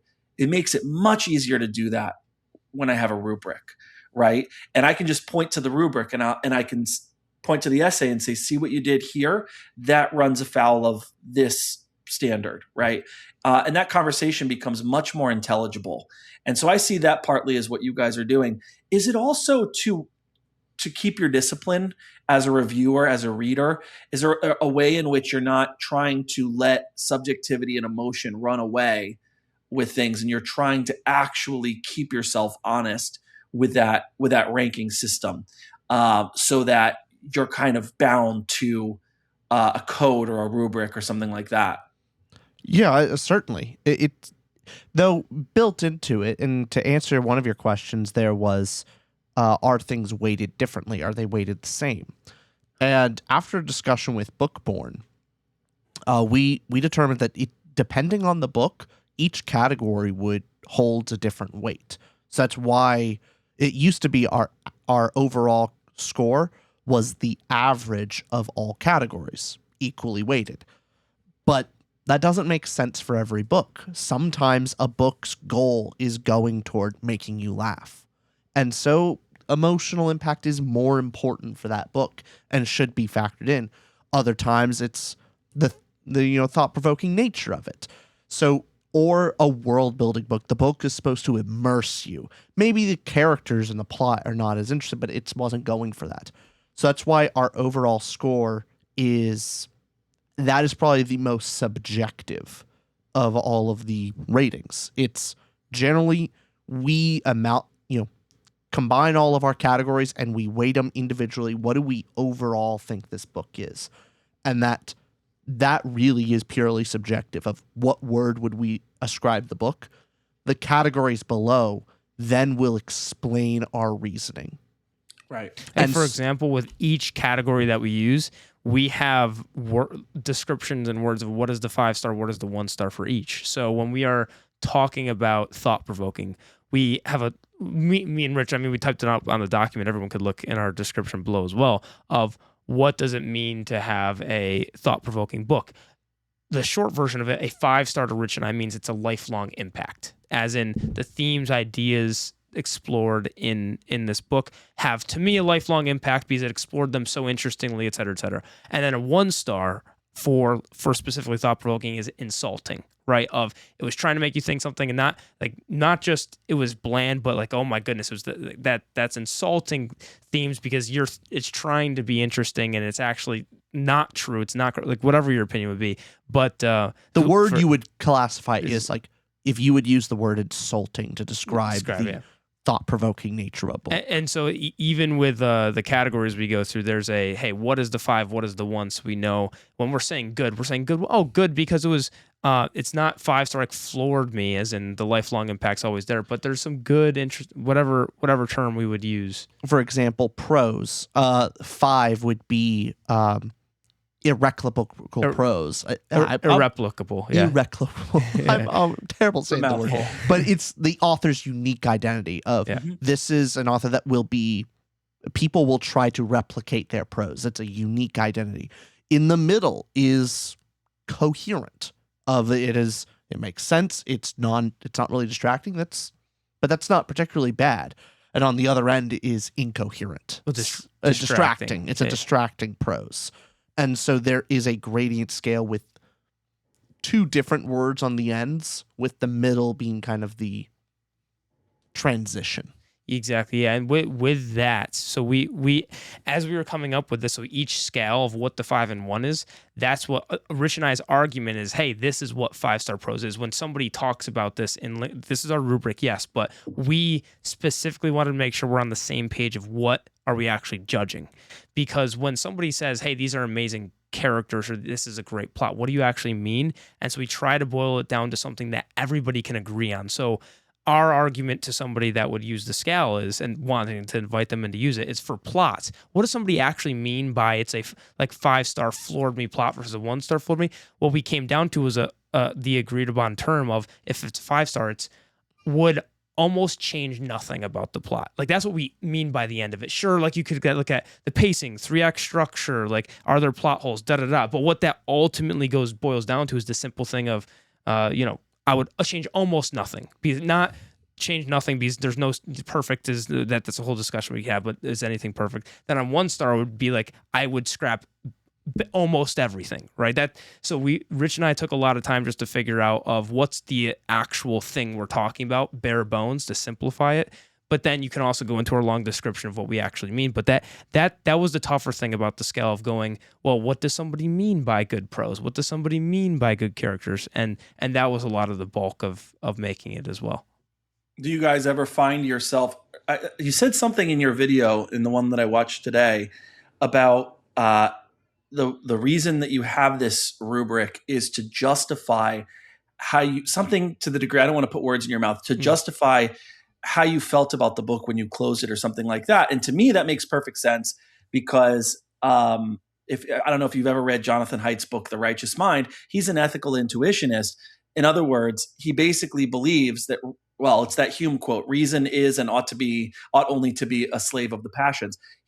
His view, Haidt's view, is that we essentially make intuitive judgments. So when it comes to political issues or morality or whatever, how good we think a book is, we decide at a gut level how we feel about that thing, and then the reasoning comes afterwards. Then we use reason to justify, like a PR person or a lawyer or an agent, to justify our gut level intuitions. He calls this motivated reasoning. So it's a kind of backwards rationalization.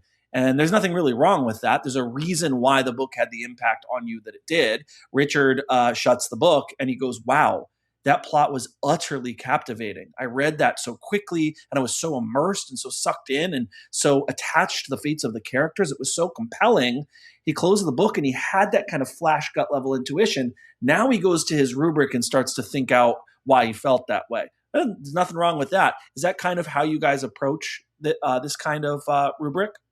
Yeah, just to a good degree, it forces you to explore your own thoughts and feelings in a nuanced form. You have to act. So then, generally, my initial gut reaction will be my overall score. Like that, I'll maybe tweak some little things after reflection, but often through reflection, I may change my overall score, but it won't change a lot. Mm-hmm. But going through and rating every category, I have to think more deeply about my experience with a book and then grading against other things. So it is exploratory in nature. And that way, if I understand my own thoughts, then I can actually express them coherently. Right. Definitely. Usually I will have, you finish reading something and know, okay, I felt like it's this kind of, let's say it's a 4-star, a great, whatever it would be. When I use our system, I'll know, okay, I think it's like this, but then I'll go to our system and I'll go backwards from prose to all the way back to emotional. I'll go prose, world building, plot, characters, thought provoking, then emotional impact backwards, just because the earlier categories are things that I care most of, like thought-provoking and plot to me are very important, or like the emotional impact is the first thing that you're thinking of, like, oh my God, the movie, I was so excited. So I try to start with prose, which is something more analytical of going, all right, I'm going to erase for a second my feelings towards the book. When I'm reading a book, I hardly think about the prose unless it's very like incredibly good or incredibly bad. If it's very passable or good prose, I'm not thinking about it too much. So then when we have our system and I like the book or I hate the book, I'm now sitting there going, okay, I hate this book. but it's good prose. Like that's not why I hate it. So Right. it'll then walk me back to go, okay, is this book as bad as I think it is, or is it a certain aspect that is really bad about it? And so sometimes I'll start with this book's a 2, and then I'll go, okay, maybe it's a 2.5. So whatever justification we use, we still don't like it or whatever it would be, but then it's trying to reason through it, as you're saying, with the rubric we use. Yep. Many such cases, right? Like you'll read a book and the story was not gripping. It didn't captivate you. It didn't move you. But you have to admit the prose is good. So you kind of conclude, okay, the guy makes a better poet than a storyteller. The right? Name of the Wind for us is actually probably one of those books. Yeah. Sure. Yeah. Hate the book. Really hate it. I don't hate its prose. Its prose. Yeah. He's a wordsmith. Fantastic. For sure. Yeah. Absolutely. Yeah. Well, I really like it. So long story short, I really like your rating system, and I would love to, it would take me like a full day, maybe more than that. I'm sure you guys have been tweaking it and altering it and messing with it for years, because the video I watched you guys made almost 2 years ago, I think. And I think you guys just put the website up this year or whatever. So it's going to take a lot of thought, but I can tell you I'm scrapping my 10-point scale with 5 bars. You are welcome to just up and steal ours. You're welcome to it. How is your audience? We're trying to convert people. Speaking of that, how have other booktubers, other people that you've talked to, authors, and your audience reacted to this? I'm sure some people just don't care and don't want to put the effort into understanding your methodology, but I'm sure other people like me, I'm going to go, okay, what can I take from this? Is there anything that I don't like from this? What works best for me? That kind of thing. What's the reaction been? Mostly indifference for the most part. Yeah. It's a tool for you. Yeah. Most other booktubers rate on vibes. Mm-hmm. Yeah. And one score's good enough. And like, it was good, it was bad, it was 4-star, it was 5-star or 3. Like, that is true. As in with our audience, I think the more people watch, the more they like it. As in with, like, on our Patreon, for example. Hey, join our Patreon, all viewers, by the way. On our Patreon, where when people are rating books, a lot of times it's them using the rating scale and using the development website right now. The website's not out, but it's in beta testing mode. Our Patreon members have access to the website, and they're going through it. And I think they really do like it, especially there's also some visual aspects to it of using a graphical scale. It's not a histogram. What's the name of that graph? I don't know the name, but it's a hexagon graph. You'll often see it with D&D stats of each point is one of the categories, and so the visual aspect is very pleasing to be able to see how that book rated for you and how those characters interact. So generally, think they like it. Yeah, so it also helps with naturally in the reviews we do of reviewers have different styles. Some start and they go, hey, here's the pros of the book, here's the cons, and just, that's how you frame a review. Other people, they'll go from the start of the book to the end they'll start in Act 1. This is what I thought and feelings. Okay, Act 2, here's what I thought. Or they'll vlog through it. They'll do something. With us, we use the categories that's our framing of the review of, hey, we're going to talk about the themes, the thought-provoking this year. We're going to talk about the plot here. And so we've hopefully gotten better over time of isolating and talking better about that specific part of the book, but it's also a fun way for us to have a conversation about it, and it's very easy. We don't have to, now it's kind of more secondhand nature. And on top of that, the reason we have the categories in the order they are is specifically so it's good for conversation.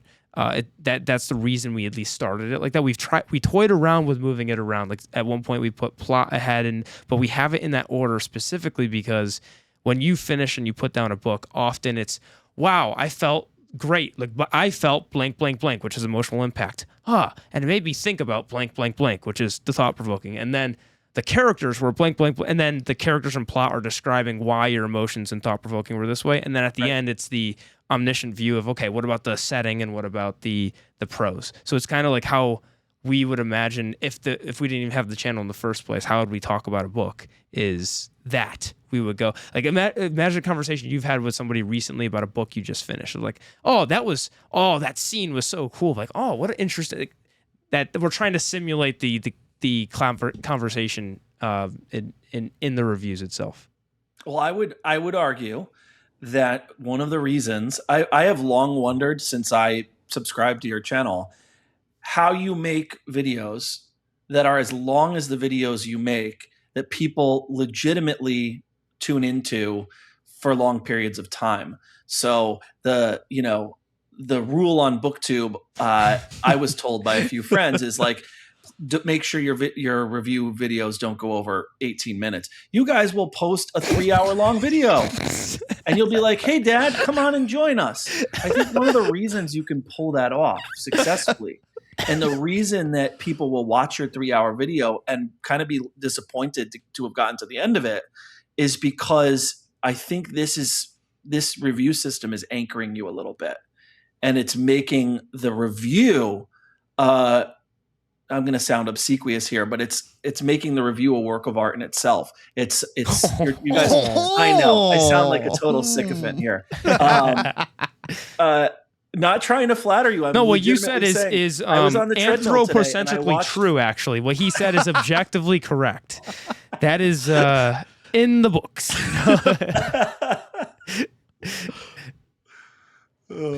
Yeah. I mean, you are right. It is the only reason we're able to have, well, okay, the other reason we're able to do 3-hour long book reviews is just because we're both yappers. But if anything, you're loquacious, you're witty and loquacious.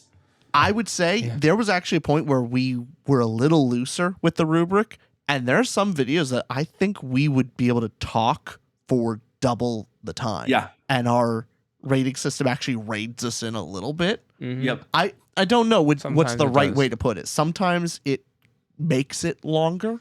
Yeah. And sometimes it does rein us in to some degree. Books that we have less to say on it makes it longer. Because there's a book it forces finish us to talk about every aspect. I don't want to talk about this category for this book, but because we have it, I will give it and sometimes we'll make it 5 minutes and that's it, because we're not too interested in talking about it, but we'll still give it some credit in the conversation. And then you're right, sometimes and other times when we just want to blabber, it reins us in. Mm-hmm. So and it is rare, at least on BookTube, that our reviews do especially long term, do better than our other videos do. As far as you look at our top 20 videos, it's a bunch of reviews, which is atypical on the book space. Yeah, no, every advice we've gotten from other booktubers is like, book reviews don't get views. You have to talk about top 10 lists or topics and things like that. But for us, it's just not really what we've seen in the numbers. It's also the thing we like the most as well. Maybe that comes across. We have the most fun, like finishing a book and breaking it down. So we trust me, we don't do the 6 categories plus the overall because we're like, we need to get this algorithm moving. It is specifically there because we are anal and we like to do it that way. So that's purely it. You're systematic, and it makes the videos eminently watchable. I don't know if you remember, you had an episode at one point where you guys asked the audience, I forget how you put it, but it was something to the effect of, it was like a live Q&A, and you said, give us your feedback, or give us your hot takes about us in our channel, or something like that. Oh, yeah. Do you guys remember that? Vaguely. A while ago. Vaguely, yeah. Remind us, it was a while back. What was the hot take? And my hot take that I submitted was, I do not know how you guys are the only channel on YouTube where you're getting away with making like 3-hour long episodes and nobody is complaining about it and everyone likes it. What the heck? I actually saw the first complaint. It was on we have a movie review channel we do now. And on that movie channel, we have the same rating system, but the last 2 categories change because it's a different medium. So we have emotional impact, thought-provoking, characters, plot. But instead of world building, we have acting. And then instead of prose, we have filmmaking, which covers the medium changes for that. So when we had a movie review, and by by nature of the way we yap, our reviews are sometimes longer than the movies. So we had a review about a movie that was literally longer than the movie, and the comment like rightfully said, "Guys, this is longer than the freaking movie." And we didn't realize it, right? And we're going, I mean, that's true. That's fair. But yeah. so I feel like on books, because people commit, 12, 20, 30 hours into a book, and we have max 3 hours. I mean, we've done over 3 hours, but sometimes hour and a half, 2 hours of review, and people want to consume that much because, hey, they want to continue living that book that they enjoyed or hated, whatever, more.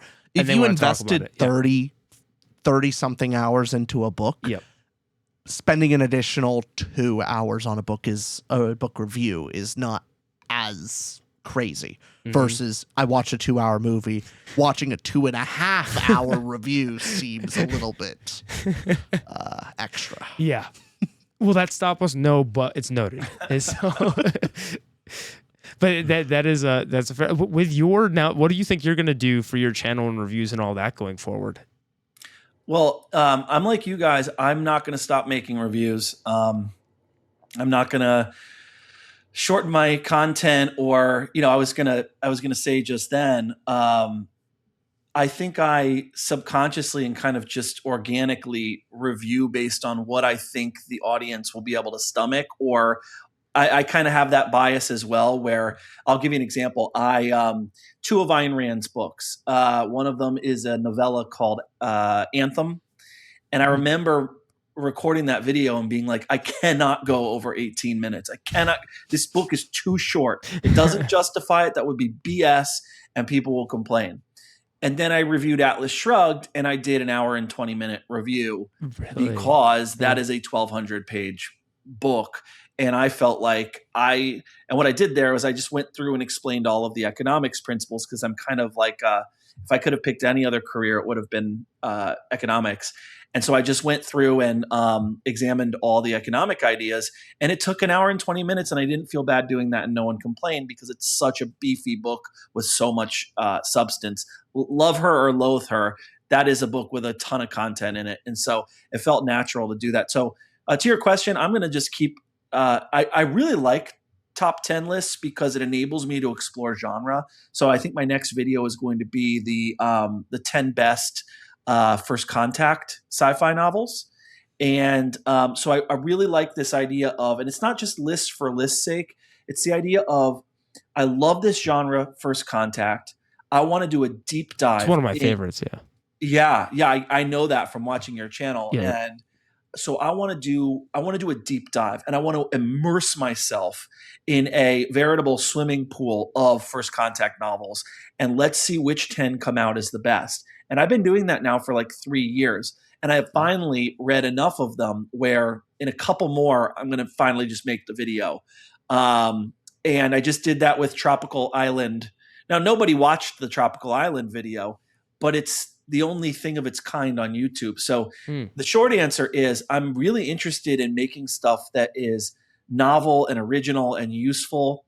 And I have found that some of my best videos over time are videos that when I posted them, they got, 200 views. And then, a year later, they have 20,000 views. And so, which is a lot for me because it's not a lot for you, but it's a lot for me. And that's a lot. It's a lot for us too.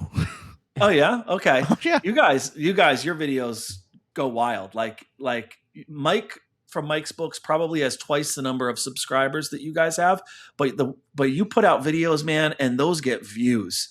So 20,000 is probably doesn't sound like much to a lot of people or creators like you guys, but for me, those are some of my best videos. Actually, you know what's funny, guys? Right now, the hottest video on my channel is an interview I did with the author of the Odyssey, Emily Wilson, and it's one of like really, it's one of which is not my favorite. She not Homer did that? No. What? It's her translation of the Odyssey. Yeah. And this was back when my channel was a thing called Western Canon Podcast, and so I was just reading the Western canon Oh, the classics. chronologically. So it was Yeah, like the Iliad, the Odyssey, Greek tragedy, and I was just going through all the classics. And then I switched to fantasy and sci-fi. But one of my earliest videos was was a really long interview with her, and it's exploding right now. Because of, because the movie, of right? Christopher Nolan's Odyssey, and I'm getting a ton of hate Oh, from no. both sides of the "is her translation a good translation?" question. So Why I'm is getting that? the angry righteous bros who are like, "This feminist traitor, how dare she think that she can?" And then I'm getting it from like, well, the feminist types who are like, "You're speaking over her. Did you know you're speaking over her?" And so it's getting a lot of hate right now, that video. Wow. But not my favorite translation of the Odyssey by a mile, but my favorite is the Fagles translation. But We actually I have to thought, start reading soon because we Yeah. want to read it before the movie. Yeah. But then We also were going through different options for the translations, and it did come up thinking of, hey, should we read the translation that the movie is based on? probably I wouldn't recommend We it. were No? thinking of Okay. it, but then looking at seeing her goal as a translator, and I think I just kind of fundamentally disagree with her aim as a translator. Actually, Me you too. spoke with her. What was the conversation like? What did you garner from it? I read her translation, and just at a level of how evocative the prose is, how the time period is evoked, how poetic it is, how beautiful the translation is. Fagles is my favorite translation of the Odyssey and the Iliad. My second one would probably be Robert Fitzgerald. Richmond Lattimore's translation is very good. It depends what you want. There's a famous poem by John Keats called "Looking into Chapman's Homer," and it's a poem that Keats wrote about how beautiful George Chapman's translation of, and this was supposed to be this raw, naturalistic. It was supposed to evoke what it was like sailing the wine dark seas with Odysseus returning home to Ithaca, and it was supposed to be like really rugged and manly. Then there's Alexander Pope's very like ornate labyrinthine prose as he translates it, where Odysseus is actually like he's like a gentleman and all of this. It depends on like the values and the norms of the time period it's being written in. But yeah, I had a conversation with her, and yeah, like I agree with you. I'll just leave it at that. I agree with you, Richard. I did feel like, boy, I felt like she does have an axe to grind. She admitted it to me that she has an axe to grind, and I didn't like a lot of her choices. So, Robert Fitzgerald will be like, in the proeme, he'll be like, "Tell me, O muse, of a man of many twists and turns." He's translating the word polytropos. She chose in the proeme. I hate to harp on this because she gets all sorts of Could you flack say the for first it. translation again? Like, what was the just so I'm I remembering? believe that one is Fitzgerald, if Okay. I'm right about Yeah. that. But anyways, Yeah.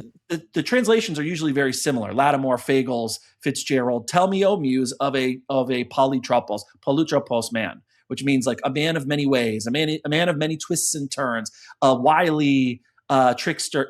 Remember, Odysseus is the guy that came up with the idea for the Trojan horse. He's wily, he's intelligent, he's the most intelligent person on that journey to fight the Trojan War, and of all of his men, he is the most intelligent one, most intellectual.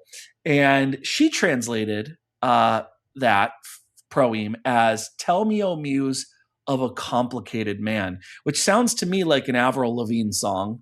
And and I hate to again harp on the proeme because I know she gets a ton of flack by these people who haven't even read her translation. But the rest of her translation precedes a pace of that. It's very modern. It has a few axes to grind, not as much as people are saying. She does make an attempt to be accurate in a lot of ways, but yeah, I just I don't like when ideologies, very hyper modern, sort of post-sexual revolution ideologies are applied to like a poem that is depicting like 7th century BC Greece. That ideology just does not map on to the Homeric age and the values of that age and the paganism and the way that men are when they're fighting a war. It didn't work for me. But I wanted to have her on and I wanted to talk to her about it. And people are so mean about that interview.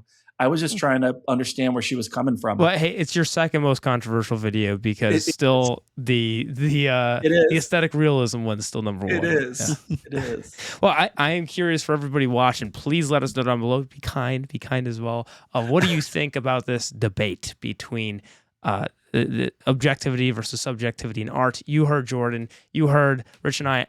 And our rating system, attack our rating system. Feel free, because our input was, hey, we like our rating system. It is good. So, Jordan, thank you so much for coming on. Is there anything you wanted to conclude and depart with to tell the audience? Well, thanks for having me. This was great. And actually, in the comment section, let it rip. I have very thick skin. I would love to hear from you. And this is just one man's thoughts. And I'm just interested to see what you guys think, and if anything I said resonated with you, and if you don't like it, just take it with a grain of salt. You'll never have to listen to me again, and it's been a real pleasure, and I really appreciate you doing this discussion and having me on. Well, thank you very much, and we'll catch everyone else in the next episode. Bye all. Bye, everyone. Ta-ta.